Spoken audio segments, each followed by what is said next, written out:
Assalamualaikum warahmatullahi wabarakatuh dan salam sejahtera.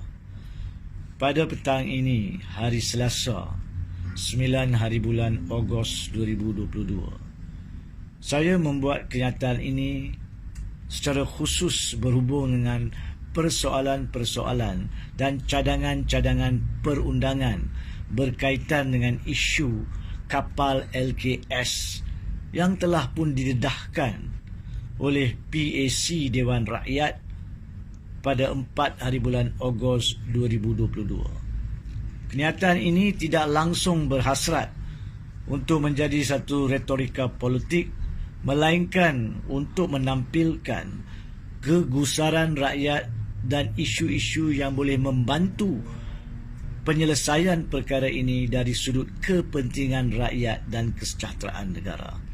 Yang pertamanya, melalui pendedahan laporan PAC pada 4 Ogos 2022 di Dewan Rakyat, jelas melalui 247 muka surat laporan itu, secara khususnya di muka surat 168 perenggan 12.1, PAC telah pun sarankan kepada kerajaan agar kandungan laporan PAC yang membabitkan satu lagi laporan lain, laporan JKS TUPKK berhubung dengan kapal-kapal Littoral Combatant Ship tersebut, adalah diniah klasifikasikan sebagai rahsia rasmi.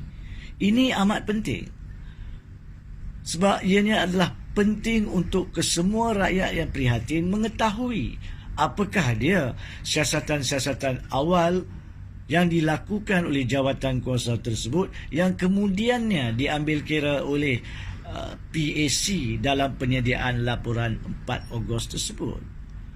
Fakta-fakta dan penemuan-penemuan di situ akan membantu rakyat mengasingkan fakta dengan anggapan ataupun dengar cakap yang banyak keluar sekarang ini melalui kenyataan-kenyataan ahli politik, sama ada di pihak kerajaan maupun di pihak pembangkang.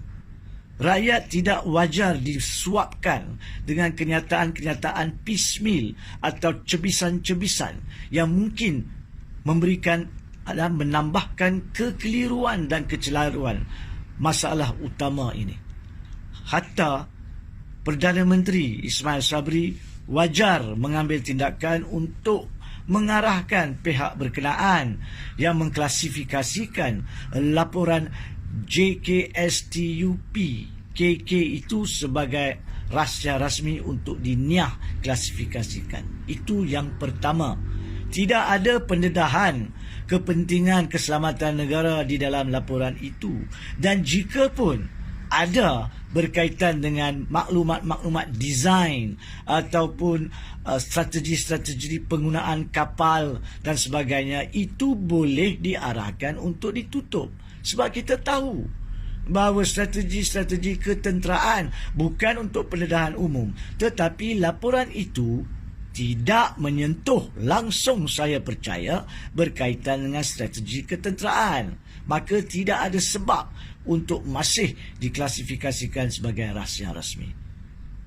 Yang keduanya, terdapat pelbagai kenyataan yang dibuat bahawa kononnya Suruhanjaya Pencegahan Rasuah Malaysia sedang meneliti kesemua laporan yang telah dibuat berkaitan perkara ini dan juga laporan PAC sebelum mengambil tindakan. Saya percaya rakyat sudah jemu dan muak dengan kenyataan am seperti itu. Rakyat inginkan suatu tindakan yang bernas. Rakyat mahu tahu perkembangan siasatan SPRM dari masa ke semasa. Hatta saya sarankan agar SPRM keluarkan kenyataan berkala, kenyataan rasmi berkala, sekurang-kurangnya seminggu sekali, untuk maklumkan kepada rakyat apakah dia perkembangan siasatan mereka. Itu pun tidak menjejaskan siasatan SPRM, tidak akan menjejaskan siasatan mana-mana pihak berkuasa melalui kenyataan rasmi perkembangan siasatan.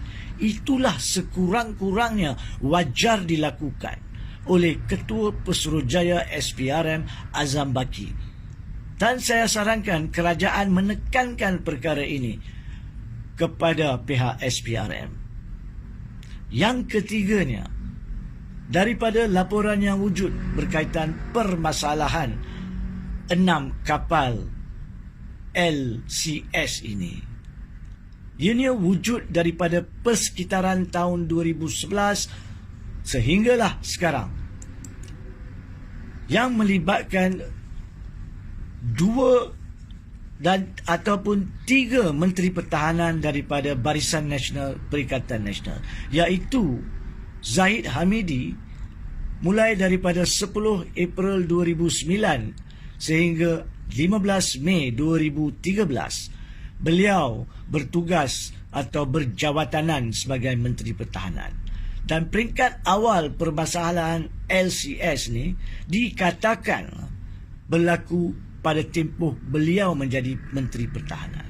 Kemudian daripada itu, Hishamuddin Hussein On menjadi Menteri Pertahanan sejak 16 Mei 2013 sehinggalah 10 Mei 2018 apabila Kerajaan Barisan Nasional jatuh pada PRU 14. Selepas daripada itu, beliau dilantik semula sebagai Menteri Pertahanan oleh Ismail Sabri, Perdana Menteri yang ke-9, mulai daripada 30 Ogos 2021 sehingga sekarang.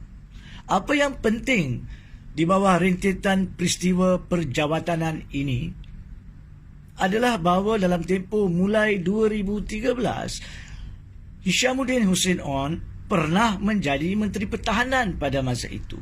Maka persoalan tadbir urus negara yang penting berkaitan dengan kontroversi kapal-kapal ini adalah, adakah Hishamuddin Hussein On masih mempunyai nilai ataupun mempunyai tahap profesionalisme dan moral untuk mengepalai kementerian itu dalam menangani permasalahan ini yang belum selesai.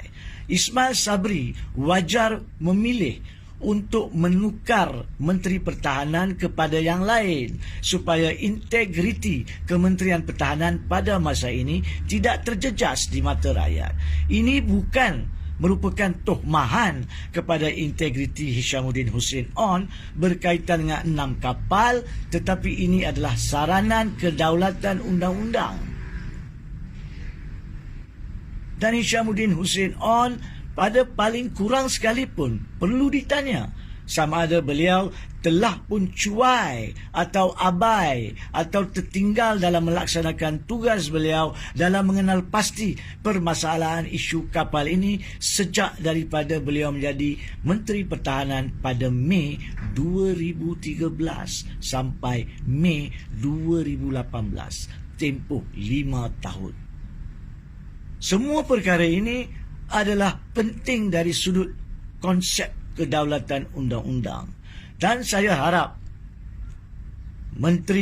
Perdana Menteri Malaysia yang ke-9 Ismail Sabri Yaakob dapat memainkan peranan yang penting mengenai permasalahan ini, di mana dikatakan lebih 6 bilion ringgit Malaysia telah dikeluarkan daripada kantung perbendaharaan Malaysia tanpa pun perolehan walau 1 inci kapal tersebut di medan Malaysia. Ini bukan perkara main-main dan ini bukan boleh dilengahkan dan ini tidak boleh ditenggelamkan melalui retorika politik oleh mana-mana pihak termasuk pihak pembangkang. Ini perlu ditangani melalui konsep kedaulatan undang-undang. Sekian.